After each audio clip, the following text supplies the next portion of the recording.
É que tá chegando aí o final de ano, claro, você tá aí ansioso, já tá convidando os amigos do trabalho, a família, o pessoal que tá vindo aí do interior ou de outros estados, todo mundo para comemorar e celebrar o Réveillon aí na sua casa ou no seu apartamento no condomínio. Mas você sabia que tem regras específicas para essa celebração?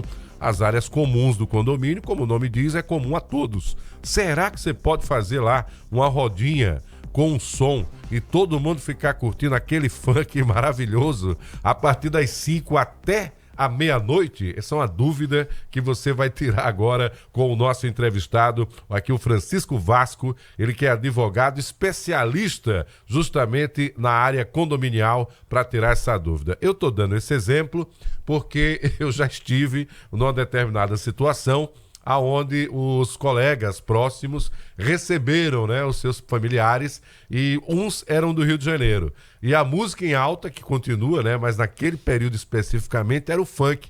E o diferencial para saber que eles tinham chegado aí no condomínio era o funk já a partir de 3, 4 horas da tarde no dia de Natal, né? No dia da ceia de Natal. E aí a turma, né, sem camisa, dançando e tal, carro de som lá aberto. E quem toma a providência? O síndico, né? Ele que foi acionado. O que é que pode fazer, o que é que não pode fazer? Doutor Francisco, seja bem-vindo ao nosso programa. Bom dia. Bom dia. Bom dia, Marco. Bom dia, Thaís. Mais uma vez, obrigado pelo convite.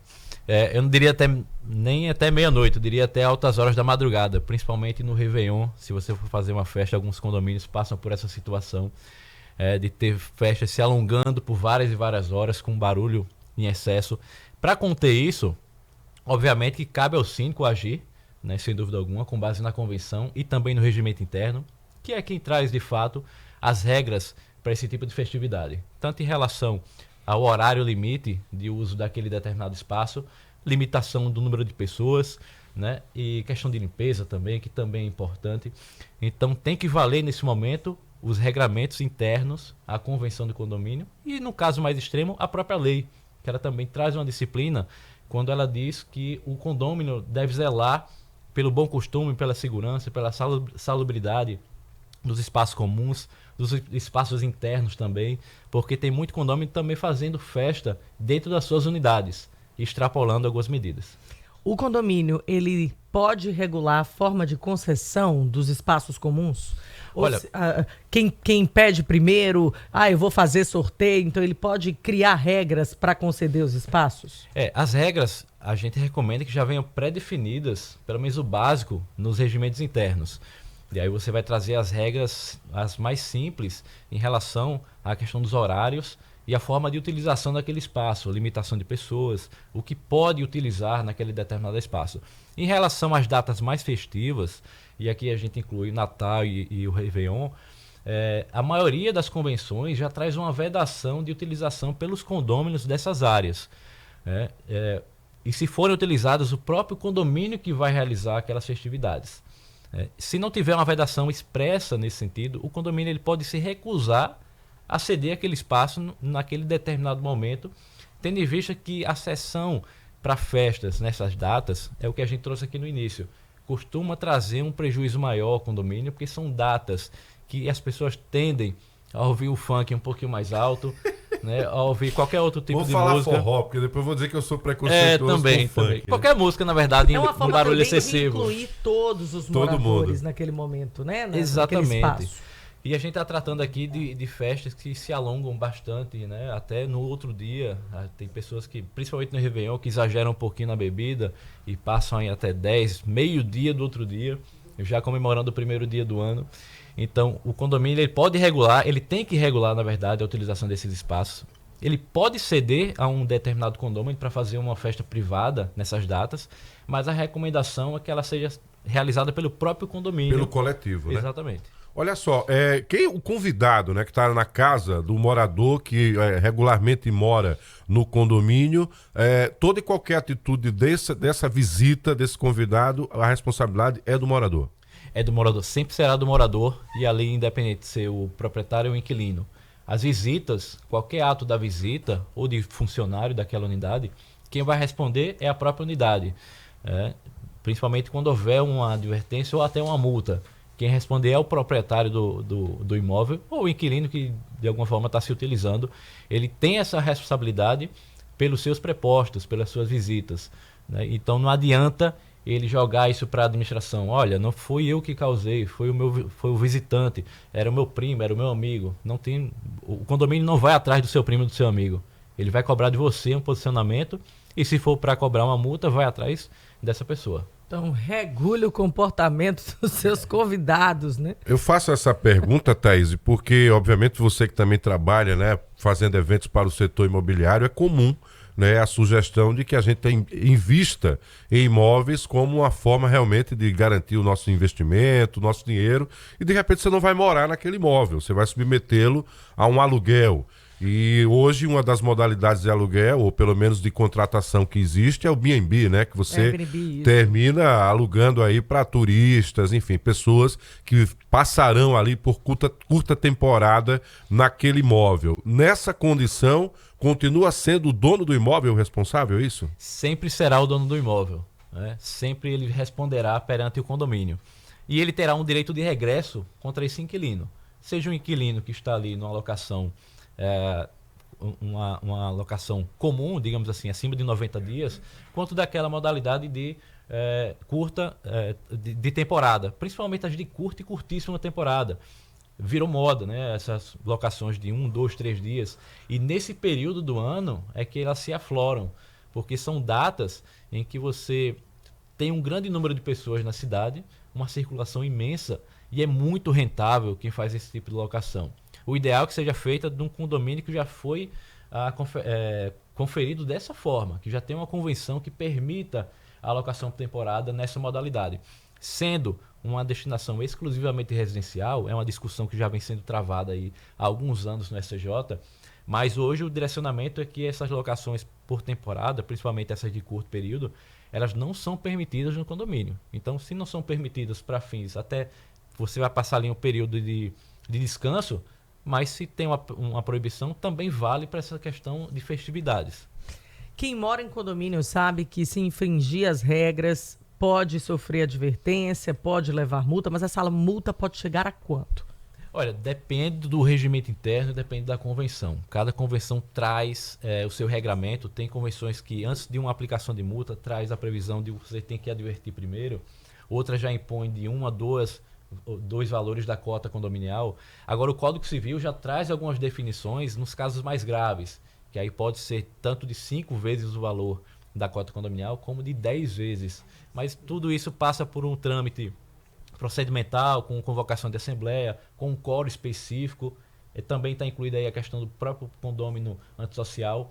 Mas, em regra, cabe ao regimento e à convenção estabelecer um parâmetro de infrações. Tem condomínios que fazem, destrincham da seguinte forma: infrações leves, médias, né, graves. E aí você vai partir desse regramento sem prejuízo de alguma avaliação por parte da administração, porque é impossível prever todos os casos nesses regramentos. Casos que envolvam a Lei Maria da Penha, que também é muito comum no final do ano, em função do consumo de bebida alcoólica, né, e a situação ali no condomínio. Maria da Penha só vai ser configurado o flagrante mediante a presença da polícia, né, muitas vezes. Nesse caso, existe alguma observação para que esse condômino não permaneça mais no prédio, ou isso também é uma condenação para a vítima e quem sai é o agressor? Como é que a gente pode tratar desse tema? É interessante essa pergunta. E Alagoas já possui uma lei específica, eu não vou me recordar aqui do número, mas já foi aprovada cerca de 1 ou 2 anos atrás, uma lei que trata sobre violência doméstica, não só contra a mulher, mas contra outros grupos, digamos, vulneráveis, deficientes, crianças, adolescentes, idosos, que estão na situação de violência e que cabe ao síndico. A lei traz essa obrigação do síndico comunicar à polícia, e é aquela história que passou a ser dita no condomínio, em briga de marido e mulher, no caso específico, o condomínio mete a colher sim, porque tem responsabilidade o síndico para isso. A partir do momento que há uma intervenção do condomínio na comunicação, não é que o síndico vai lá apartar uma briga. Ele tem a obrigação de fazer a comunicação, a polícia vai até o local, faz o encaminhamento do agressor para a delegacia, e aí vão ser instituídas medidas protetivas, que em geral é com a saída do agressor daquele ambiente residencial. Então, prioridade para a vítima, né? Caso ela fique ali, porque senão seria uma punição dupla, né? Exatamente. Além da agressão, ela tem que deixar o imóvel, né? Muitas vezes o agressor, o agredido, aliás, geralmente mulher, nessas situações ela sofre até uma violência patrimonial, que ela fica até impedida de conseguir locar ou até comprar um outro imóvel, né? Além da dependência do dia ali familiar, tem a dependência financeira que causa esse tipo de situação. Tá aí, voltando para a questão das festas, do aumento de pessoas circulando nos condomínios nesse mês, os moradores, eles podem exigir ou cobrar do síndico um reforço na segurança? Pode sim, perfeitamente possível. Se tiver caixa para isso, é ótimo que se faça. E um ponto importante é que, se for de fato um morador que vai fazer uma festa, que ele ceda a lista de convidados com uma certa anterioridade, para que tenham acesso tanto no momento de chegar ao condomínio, quanto no momento de circulação nas áreas comuns, para que se identifique, aconteceu algum infortúnio, algum prejuízo material, seja na área comum ou um veículo que seja, você ter como identificar e saber, e vem aquela questão, for o convidado, quem vai responder é o próprio dono da festa. Há um detalhe também, Thaís, que tem alguns condomínios que não há espaço suficiente para os carros, né? Muitas vezes até do próprio condomínio. Tem casos que só tem uma vaga no estacionamento, né? A pessoa faz a festa e quer que o convidado fique com o carro lá dentro. Eu já fui em eventos onde só era permitido a entrada do carro para descarregar algum material que fosse ser consumido na festa e logo em seguida você sai. Mas também já presenciei situações onde as pessoas vão chegando, vão ficando numa área ali que não é permitida e daí a pouco está atrapalhando a saída, né, do carro de algum morador específico lá do prédio, um condomínio de modo geral. Tudo isso tem que ser definido previamente para evitar esse tipo de conflito. Exatamente. Isso geralmente já vem previsto no regimento interno, dizendo que é proibido o uso da vaga para quem não é proprietário.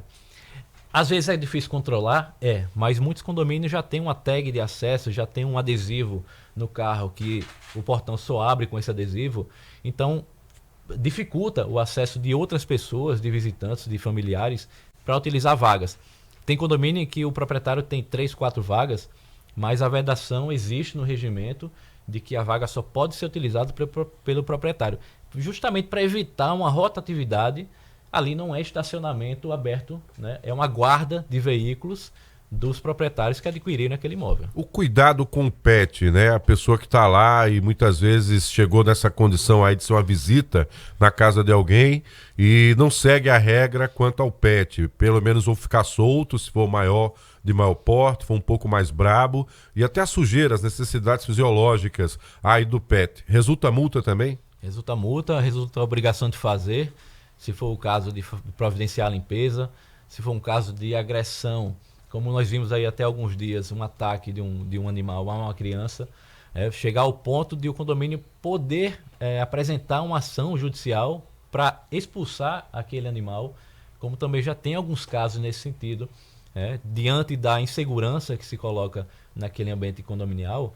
Não é porque você tem um cachorro que você não pode criá-lo no condomínio, mas a partir do momento em que se traz prejuízo à segurança, à saúde dos moradores, que até a questão da vacinação ela pode ser exigida ao proprietário, então tudo isso tem que ser levado em consideração para que haja a convivência harmônica, né, daquele pet de uma determinada unidade com os demais moradores.